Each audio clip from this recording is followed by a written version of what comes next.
Ajjechaawwan humnoota hidhatan adda addaan guyyaa irraa gara guyyaatti godinaalee lixa Oromiyaa Shawaa fi Gujii keessatti raawwatamaa jiru akkaan isaanii ajjeesuu jiraattonni BBC'tti himan. Hidhattoota mootummaa dabalatee ajjechaawwan hawaasa nagaa irratti guyyaadhaa gara guyyaatti raawwatamaa jiru akkaan isaa yaachisuu jiraattonni dubbatan.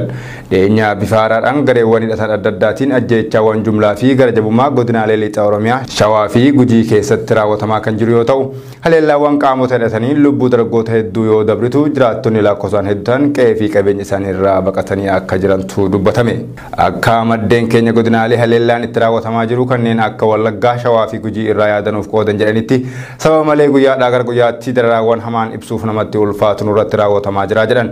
Jiraattota godinaalee kanneen dabalatee koomishiniin mirga namummaa Itoophiyaa yakkaawwan ajjechaa jumlaa gareewwan hidhataniin jiraattota irratti raawwatamaa jiran kan akkaan isa yaachisu ta'uu ibsuun hidhattoonni mootummaa sadarkaa olaanaan yakkoota ajjechaa guyyaa gara guyyaa keessaa qooda akka qabaatan ifoomseetii jira.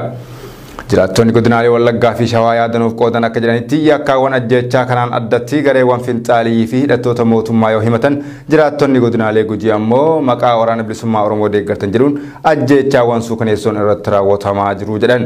Keessumattuu godina Gujii keessatti maqaa ilaalcha diinaa qabdan jedhuun duulli dargaggoota irratti taasifamaa jiru lubbuu dargaggoota hedduu gaaga'aa jira kan jedhan jiraattonni godinichaa. Haalli kun ariitiidhaan furmaata kan hin arganne yoo ta'e haalli nageenya hawaasaa gara biraatti ce'uu mala jechuun sodaa qaban ibsaniiti jiru. Manni murtii federaalaa koomishiniin mirga namummaa Itoophiyaa rakkoo hidhamtoota irra gahaa jiru akka qoratu ajaja kenne. Manni murtii federaalaa sarbama manneen hidhaa keessatti hidhamtoota irra gahaa jiru koomishiniin mirga namummaa akka qoratu ajaja dabarse. Manni murtii federaalaa manneen hidhaa keessatti aangawoota mana hidhaa fi wardiyootaan sarbabiinsi hidhamtoota manneen hidhaa biyyattii kanneen akka rogeeyyotaa, namoota siyaasaa fi barsiisota irra miidhaan gahuu ibsuun koomishiniin mirga namummaa Itoophiyaa qorannoo akka taasisu hiree laateefii jira. Keessumattuu manni murtii ajaja kana kan dabarse ergaa namni waggaa 67 Dr. Masarata Qalama Warqii jedhaman mucaa xiqqaa kayyuu ta'uufiin irra deddeebiidhaan mana hidhaa keessatti reebame jedhanii mana murtiitti himatanii booda akka ta'e barameetii jira. Yannaa kana irratti hundaa'uun manni murtii federaalaa kutaa lidataatti argamu dhaddachi jalqabaa dhimma heeraa fi farra shororkeessummaa ilaalu koomishiniin mirga namummaa guyyootaan 15 gidduutti dhimmicha qoratee akka gabaasa dhiyeessuu ajajeetii jira. Manneen hidhaa Itoophiyaa keessatti haalli qabaminsaa hidhamtootaa yaachisaa ta'uun isaa ibsamaa kan ture yoo ta'u, waggoota 3 darban keessatti hidhamtoota manni murtii bilisaan lakkisee hedduun ukkaanfamuun manneen hidhaa dhoksaa biyyattiitti darbatamaa turuun isaanii yaadatama. Manni murtii kunis sarbamaa mirga hidhamtootaa qofa osoo hin taane qaamolee karaa qaxxaamuraan aangoo qabaachuuf sochii taasisan irratti tarkaanfii seeraa barsiisaa akka fudhatu kaasuun kanneen mana hidhaa keessatti argaman ammoo dhiittaan mirga namummaa isaanii irratti raawwatamu akka sirraa'uuf qaamonni dhimmi ilaalu qindoominaan akka hojjetan dhaameeti jira.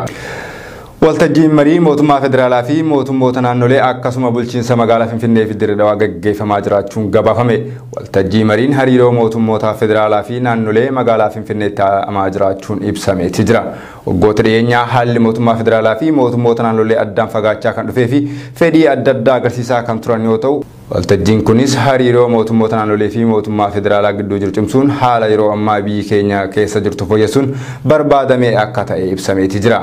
Haala nageenyaa fi hariiroon mootummaa federaalaa fi naannolee dhimma biraa darbamuu danda'u miti kan jedhan afyaa'in mana maree federeeshinii dhimmichi dhimma xiyyeeffannaan itti kenname irratti hojjetamuu qabu akka ta'e ibsameeti jira. Waltajjiin marii waloo mana maree federeeshinii fi naannolee kunis guyyaa har'aa kan eegale yoo ta'u, kaayyoon marii kanaa walitti dhufeenya mootummoota naannoo fi keessoo federaalizimii irratti hundaa'uun calaqqisiisu, walitti dhufeenya mootummoota federaalaa naannoo fi manneen hojii agarsiisu akkasumas karaalee federalizimii dhugaa Itoophiyaa keessatti hojiirra oolchuu danda'an irratti waraqaan marii hedduun akka dhiyaatutu gabaafame. Waltajjicha irratti afyaa'in mana maree federeeshinii obbo Aganyoo Tashagaraa akka jedhanitti wal marii fi waltajjiilee tumsa mootummoota sirna federalizimii keessatti taasifamu maalummaa sirna federalizimii irraa kan madduudha jedhan. Kunis wal dhabdeen mootummoota naannolee fi federaalaa gidduutti uumamuu malu hambisuuf akkasuma imaammatoonni tarsiimonni fi karoorri yommuu dubbifaman walitti bu'iinsa uuman irratti mari'achuu fi hiikuuf akkasuma naannolee hundatti dhiyeenyaan hojiirra oolchuun kan gargaaru ta'uun isaa ibsameeti jira. Yaadota waloo sirnichaaf barbaachisan qabatanii cimsuun sirna yeroo hunda guddachaa jiru diriirsuun akka meeshaa barbaachisaa ta'etti fudhatamuus eeraniiti jiru. Haaluma kanaan hariiroon mootummaa federaalaa fi naannolee cimsuun dhimma biyya keenyaa keessatti bira darbamuu hin dandeenyedha jedhan hirmaattonni walgahichaa. Dabalataanis mootummaan federaalaa fi naannolee walitti dhufeenyaa fi hojiiwwan eegalaman daran cimsuu fi hojiiwwan labsicha keessatti tarreeffaman irratti mari'achuu fi sadarkaa raawwii hojii amma jiru hubachuu akka qaban ibsameeti jira. Waltajjiin kominikeeshinii hubannoo naannoowwan xiyyeeffannaa waloo irraa eegalee cimsuun itti gaafatamummaa waloo biyyoolessaa ta'uun barbaachisaa ta'uunis eerameeti jira. Waltajjicha irratti afyaa'onni mana marii federeeshinii, manneen maree naannolee, ministeeronni federaalaa, hooggantoonni waajjiraalee naannolee fi hooggantoonni mootummoota naannolee argamaniiti jiru. Keessumattuu dhiyeenya Itoophiyaa keessatti wal dhabdeen yaada jaalattoota federaalizimii fi leellistoota sirna durii gidduutti babal'achaa kan dhufe yoo ta'u, waltajjicha irrattis dhimmi federaalizimii sabootaa bal'inaan kan mari'atamuu jedhamee eeggamu irratti argama. Irra kaasee UK'n seer daldal salphisuu fi qaraxa oomishaalee biyyoota guddachaa jiran irraan hirrifte. Iskiimiin daldal biyyoota guddachaa jiranii kunin biyyoota 65 kanneen namoota biliyoon 3 fi 300 ol keessa jiraatan kan hamatu yoo ta'u, walakkaan isaanii ammoo Afrikaa keessa jiru.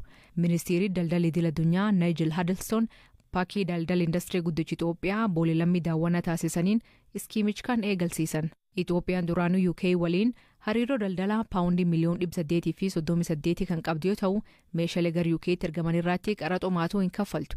Iskiimii haaraa kanaan Itoophiyaa fi biyyoonni biroo 46 meeshaalee biyyoota hedduu biraarra dhufan fayyadamuun meeshaalee oomishuu fi carraa UK waliin daldaluu isaanii guddisuu ni danda'u. Yeah, so the developing countries trading scheme will be of mutual benefit to countries. Sagantaan daldalaa biyyoota guddachaa jiranii kun biyyoota gara UK'tti erganiif faayidaa waliinii ni qabaata. Sababni isaas gatii salphaa waan taasisuu fi akkasumas adeemsa waan salphisuu fi oomishaaleen biyyoota kanaa qaraxa xiqqaan gabaa UK keessa waan galaniif gatii salphaa taasisuu isaaniitiin fayyadamtoota Biriiteeniif faayidaa qaba. Akkuma biyyoota addunyaa hedduu sababa qaala'insa jireenyaan qormaatni jireenyaa nu mudachaa jira. Kanaaf kun ni gargaara jedheen amana. Akkasuma oomishaaleen bal'aan sagantaa kana keessatti hammatamanii waan jiraniif filannoo fayyadamtootaa ni dabala. Kana malees gama hariiroo ijaaruu keessumaa Afrikaa waliin waan baay'ee hojjechaa jirra. Bara dhufu muummichi ministeeraa walgahii investimentii Afrikaa ni keessummeessa. Hariiroon addaa biyyoota Afrikaa hedduu waliin qabnu daran akka cimuuf hariiroo daldalaa qabnu ijaaruuf walgahii wal fakkaatu kana kan qabaannu yeroo lammataaf ta'a. Sagantaan nuti hojjenne kuni sagantoota arjaa addunyaa kanaa keessaa isa tokkodha. Sagantaan yeroo qaama gamtaa Awurooppaa turreerra inni kun arjummaan kan caaludha. Biyyoonni adda addaa imaammata adda addaa ni fudhatu. Murtoo isaan kennan ni kabajna. Garuu dhuguma barbaachisaadha ka jennee yaadne elementoota daldalaa irratti xiyyeeffachuudha. Yaadonni biroon kan akka dhimma namoomaa baay'ee barbaachisoo ta'anis marii dabalataa irratti ni qabna. Fakkeenyaaf karaa dippiloomasii keenya dhimmootaa fi yaaddoowwan biroo akkasuma ni kaafna. Egaa sagantaan daldalaa kun haalduree tokko tokko hir'isee jira. Garuu dhimmoota barbaachisoo biroo irratti haasawa baay'ee cimaa ta'e qabaachuun keenyas barbaachisaadha. Yuunivarsiitiin Dirree Dhawaa sagantaa yaadannoo gooticha artistii kabajaa Alii Birraa gaggeessuun dhagahame. Yuunivarsiitiin Dirree Dhawaa bakka hayyoonni yuunivarsiitichaa, hooggantoonni magaalaa fi dinqisiifattoonni Dr. kabajaa artistii Alii Birraa jiranitti yaadannoo taasisuun isaa himame.